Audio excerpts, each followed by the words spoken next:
Ang paghahanda para sa pista ng paglampas ng anghel. 31 Kabanata.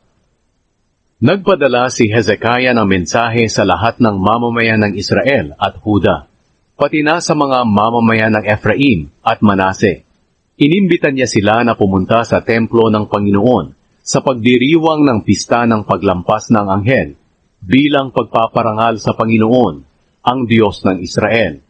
Nagpasya si Haring Hezekiah at ang kanyang mga opisyal at ang lahat ng mamamayan ng Jerusalem na ipagdiwang ang pista ng paglampas ng anghel sa 2 buwan.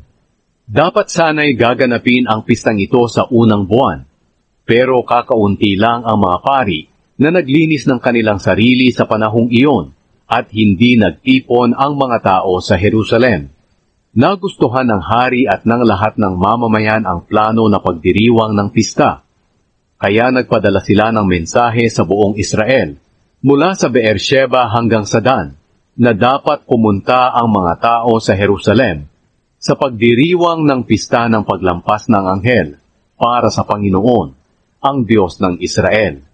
Sa mga nagdaang pagdiriwang, kakaunti lang ang nagsidalo, pero sinasabi ng kautusan na dapat dumalo ang lahat. Sa utos ng hari, pumunta nga ang mga mensahero sa buong Israel at Huda. Dala ang mga sulat mula sa hari at sa kaniyang mga opisyal. Ito ang nakasulat. Mga mamamayan ng Israel, ngayong nakaligtas kayo sa kamay ng mga hari ng Assyria, panahon na para magbalik loob kayo sa Panginoon, ang Diyos ng inyong mga ninuno na sina Abraham, Isaac, at Jacob, para bumalik din siya sa inyo. Huwag niyong tularan ang inyong mga ninuno at mga kamag-anak na hindi naging tapat sa Panginoon na kanilang Diyos, na dahil dito'y ginawa silang kasuklam-suklam ng Panginoon, gaya ng nakikita ninyo ngayon. Kaya huwag maging matigas ang inyong ulo, gaya ng inyong mga ninuno, kundi magpasakop kayo sa Panginoon. Pumunta kayo sa templo na kanyang pinabanal magpakailanman, at maglingkod kayo sa Panginoon na inyong Diyos, para mawala ang matindi niyang galit sa inyo. Sapagkat kung manunumbalik kayo sa Panginoon, kahahabagan ng mga bumihag ang inyong mga anak at mga kamag-anak, at pababalikin sila rito sa lupain. Sapagkat matulungin at mahabagin ang Panginoon na inyong Diyos, hindi niya kayo tatalikuran kung manunumbalik kayo sa Kanya. Pumunta ang mga mensahero sa bawat bayan sa buong Ephraim at Manase, hanggang sa Zebulun. Pero pinagtawanan lang sila at hinamak ng mga tao. Ngunit may ibang galing sa Asher, Manase at Zebulun na nagpakumbaba at pumunta sa Jerusalem.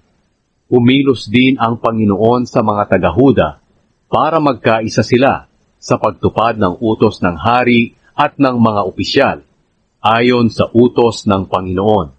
Kaya ng 2 buwan, maraming tao ang nagtipon sa Jerusalem sa pagdiriwang ng pista ng tinapay na walang pampaalsa. Inalis nila ang mga altar sa Jerusalem na pinaghahandugan para sa mga Diyos-Diyosan, pati ang mga altar na pinagsusunugan ng insenso, at itinapon nila ang lahat ng ito sa lambak ng Kidron.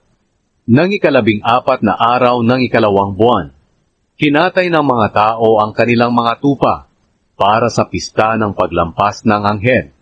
Ang mga pari at mga Levita na marumi ay nahiya, kaya naglinis sila at nag-alay ng mga handog na sinusunog sa templo ng Panginoon. Pagkatapos, pumwesto sila sa kanilang mga lugar sa templo, ayon sa mga tuntunin sa kautusan ni Moises na lingkod ng Diyos. Iwinisik ng mga pari sa altar ang dugo na dinala sa kanila ng mga Levita.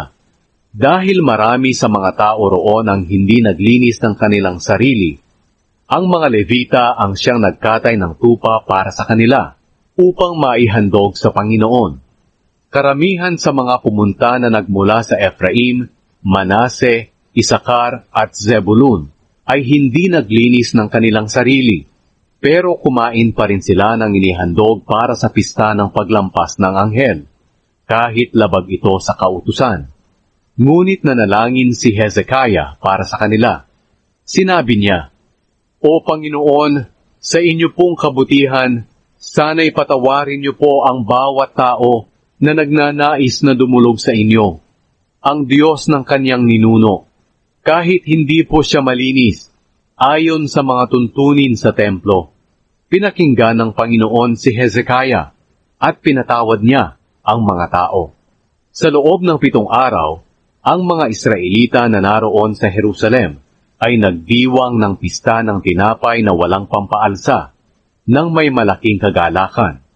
Araw-araw umaawit ang mga Levita at ang mga pari ng mga papuri sa Panginoon, na tinutugtugan ng malalakas na instrumento na ginagamit sa pagpupuri sa Panginoon. Pinuri ni Hezekiah ang lahat ng Levita sa mabuting gawa na ipinakita nila sa paglilingkod sa Panginoon. Kaya nagpatuloy ang pagdiriwang nila sa loob ng 7 araw. Kinain nila ang kanilang bahagi sa mga handog at naghandog sila ng mga handog para sa mabuting relasyon at nagpuri sa Panginoon, ang Diyos ng kanilang mga ninuno. Pagkatapos, nagpasya ang buong kapulungan na magdiwang pa sila ng 7 araw. Kaya ginawa nila ito ng may malaking kagalakan.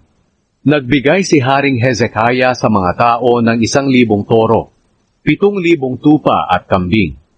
Nagbigay din ang mga opisyal ng 1,000 toro at 10,000 tupa at kambing. Marami sa mga pari ang naglinis ng kanilang sarili. Masayang nagdiwang ang buong kapulungan ng Huda, ang mga pari, ang mga Levita, at ang lahat ng nagtipon mula sa Israel, pati ang mga dayuhang naninirahan sa Israel at Huda. Labis ang kasayahan sa Jerusalem. Wala pang ganitong kasayahan na nangyari sa Jerusalem mula noong panahon na si Solomon na anak ni David ang hari sa Israel. Pagkatapos, nagsitayo ang mga pari at ang mga Levita, at binasbasan nila ang mga tao, at pinakinggan ito ng Diyos sa langit, sa kaniyang banal na tahanan.